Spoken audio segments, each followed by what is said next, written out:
Job capítulo 39. Dios continúa cuestionando a Job. Acerca de las cabras monteses, el asno montés y el búfalo. 1:1-4. ¿Comprendes o dominas a la cabra montés? ¿Sabes tú el tiempo en que paren las cabras monteses? ¿O miraste tú las ciervas cuando están pariendo? ¿Contaste tú los meses de su preñez y sabes el tiempo cuando han de parir? Se encorvan, hacen salir sus hijos, pasan sus dolores. Sus hijos se fortalecen, crecen con el pasto, salen y no vuelven a ellas. ¿Sabes tú el tiempo en que paren las cabras monteses? Aquí, Dios siguió bajando el nivel de conocimiento para Job. Podía, muy posiblemente, conocer tales hechos de la naturaleza a partir de la simple observación. Sin embargo, incluso este nivel relativamente bajo de conocimiento estaba más allá de Job. Y las crías de una cabra montés, a diferencia de los bebés humanos que necesitan años de cuidado, pueden ponerse de pie a los pocos minutos de nacer y pronto retozar para prosperar en la naturaleza. Sneak.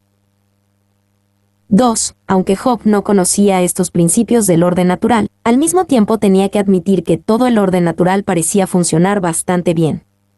Todas estas preguntas llevaban a Job ante otra verdad. Veo que este mundo hecho por Dios funciona con notable orden y sabiduría. ¿Puedo negar su sabiduría y gobierno sobre todas las cosas solo porque hay cosas en mi propia vida que no puedo entender? ¿O debería simplemente confiar en este Dios que hace todas estas otras cosas tan maravillosamente bien? Se encorvan, hacen salir sus hijos. Aquí, Dios le recordó a Job el arreglo de crecimiento y madurez que él había diseñado para el orden natural. ¿Diseñó Job esto, o siquiera sabía mucho al respecto? 2:5-8. ¿Conoces o dominas al asno montés? ¿Quién echó libre al asno montés, y quién soltó sus ataduras? Al cual yo puse casa en la soledad, y sus moradas en lugares estériles. Se burla de la multitud de la ciudad, no oye las voces del arriero. Lo oculto de los montes es su pasto, y anda buscando toda cosa verde. ¿Quién echó libre al asno montés?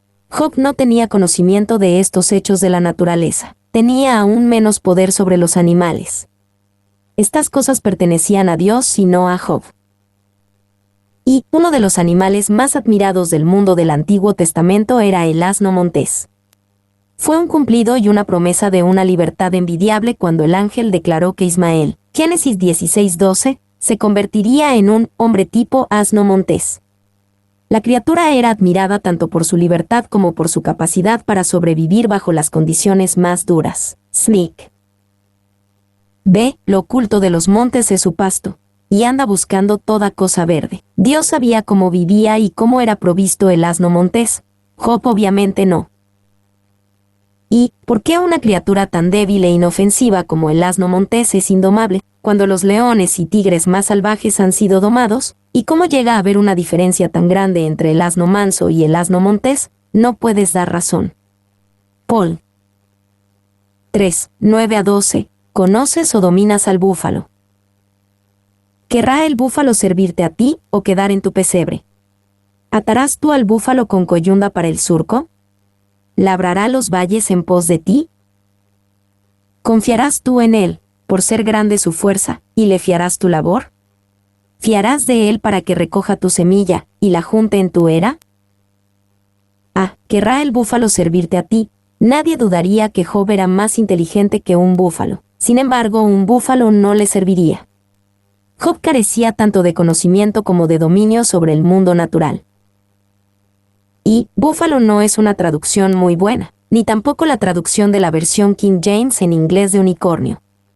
Este animal es en realidad un animal temible, poderoso y extinto conocido como uros. 2. La bestia en cuestión son los uros, no el legendario unicornio de la AV. Extinto desde 1627, este enorme animal era el más poderoso de todos los animales ungulados, superado en tamaño solo por el hipopótamo y el elefante. Es el símbolo estándar de fuerza en el Antiguo Testamento, donde se menciona 9 veces. Andersen. ¿Atarás tú al búfalo con coyunda para el surco? Entendiendo la naturaleza temible de este antiguo búfalo, Dios aquí hizo una imagen humorística para Job.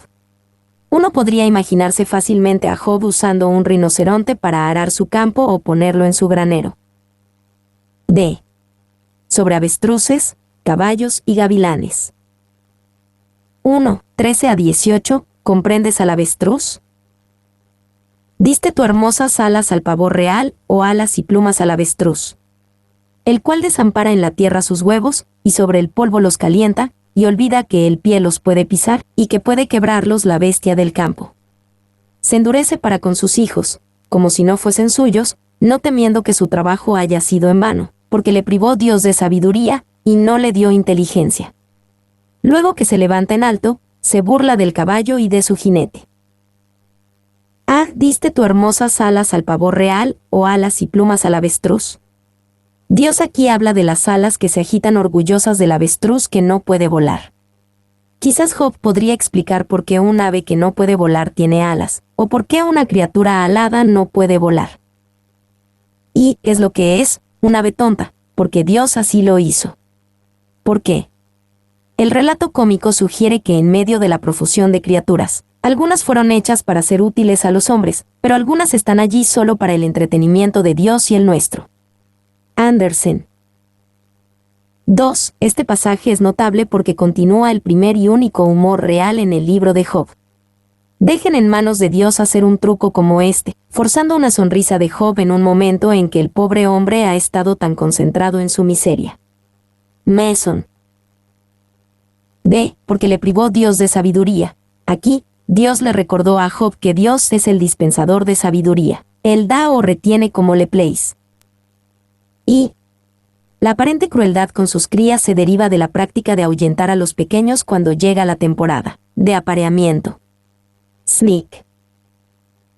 2. Fue a través de ejemplos maravillosos y extraños como el avestruz que Dios enseñó y entretuvo a Job. Acostúmbrate a mi absurdidad, y vive por la fe más que por la vista. Sé como el avestruz, aunque no puedas volar, aún puedes batir tus alas con alegría. Mason.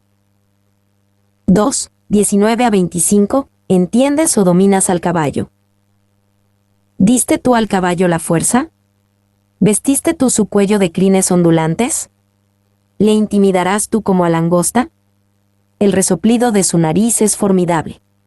Escarba la tierra, se alegra en su fuerza, sale al encuentro de las armas, hace burla del espanto, y no teme, ni vuelve el rostro delante de la espada. Contra él suenan la aljaba, el hierro de la lanza y de la jabalina, y él con ímpetu y furor escarba la tierra, sin importarle el sonido de la trompeta, antes como que dice entre los clarines, ¡Ea! Y desde lejos huele la batalla, el grito de los capitanes, y el vocerío. Ah, diste tú al caballo la fuerza, como muchos. Job podría estar impresionado con la fuerza majestuosa del caballo. Sin embargo, no tenía fuerzas para dar al caballo, venían de Dios y no de Job ni de ningún otro hombre. ¿Y puedes hacer un animal así? ¿Puedes controlarlo? Incluso la montura bien domada y mejor entrenada podría romper las ataduras del jinete más hábil, de modo que ni siquiera el único animal domesticado incluido en la lista está completamente bajo el control del hombre. Andersen. B. Hace burla del espanto, y no teme, ni vuelve el rostro delante de la espada. Job no podía dar ninguna explicación sobre la naturaleza guerrera de un caballo, que opera en contra de la razón y el interés propio del caballo. Y, en esta criatura, por lo tanto, tenemos un claro ejemplo del maravilloso poder y sabiduría de Dios. Si el caballo es tan fuerte y belicoso, que es el Todopoderoso, ese hombre de guerra. 3. 26 a 30. ¿Entiendes o dominas al gavilán o al águila? ¿Vuela el gavilán por tu sabiduría, y extiende hacia el sur sus alas? ¿Se remonta el águila por tu mandamiento, y pone en alto su nido? Ella habita y mora en la peña, en la cumbre del peñasco y de la roca. Desde allí acecha la presa, sus ojos observan de muy lejos. Sus polluelos chupan la sangre, y donde hubiere cadáveres, allí está ella. Vuela el gavilán por tu sabiduría. Después de considerar muchos animales terrestres y la sabiduría y el misterio que los rodea, ahora Dios se dirigió a un ave majestuosa, el gavilán. Job no sabía explicar, y mucho menos crear, la mecánica de vuelo de esta noble ave. Y G.K. Chesterton escribe que la forma en que Dios describe a todas sus criaturas fabulosas y las hace desfilar ante Job, hace que cada una parezca como un monstruo que camina bajo el sol. El conjunto es una especie de salmo o rapsodia del sentido del asombro. El creador de todas las cosas está asombrado de las cosas que él mismo ha hecho. Mason. 2. Dios también quería que Job se asombrara de lo salvaje de todo, aun considerando el hecho de que Dios le había dado al hombre dominio sobre los peces del mar, en las aves de los cielos, en las bestias, en toda la tierra, y en todo animal que se arrastra sobre la tierra. Génesis 1:26. Incluso con dominio sobre todos estos, el hombre no hizo ni sustentaba a estos grandes animales salvajes. Si la humanidad tenía tan poca autoridad sobre la naturaleza, ¿podría esperar Job tener más control sobre los misteriosos acontecimientos de su vida? B. Se remonta el águila por tu mandamiento. Job era igualmente incapaz de explicar al águila y sus formas, mucho menos darle órdenes. Y podría parecer que Dios estaba siendo duro con Job, pero uno debe comparar lo que Dios le dijo a Job con lo que los acusadores de Job pensaron que Dios debería decirle. Dios no vino a Job como juez o ni siquiera como policía, llegó a Job como un maestro amoroso, atractivo, vívido, poderoso y divertido. Dios estaba una vez más con Job, en su relación apropiada, por supuesto, y eso era suficiente para Job. 2. Lo que estos discursos no contienen es casi tan importante como lo que contienen. Los discursos no revierten el juicio del Señor en el prólogo sobre Job. Satanás se equivocó al impugnar las razones internas de Job para ser justo, y los amigos se equivocaron acerca de la conducta externa de Job como razón de su sufrimiento. Job no obtuvo el acta de acusación ni el veredicto de inocencia que deseaba. Pero tampoco fue humillado con una lista de pecados que hubiera cometido por los cuales estuviera siendo castigado. Sneak.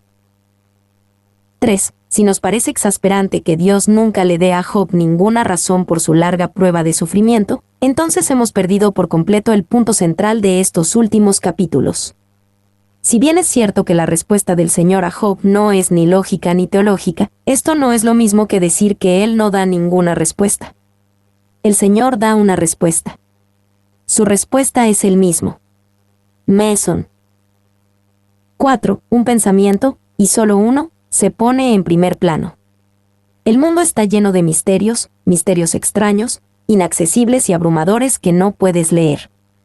Confía en el poder, y en la sabiduría, y en la bondad de aquel, el Todopoderoso, que los gobierna. Bradley, mi nombre es Demim, soy tu asistente personal, mi sitio en internet es demim.es.tl.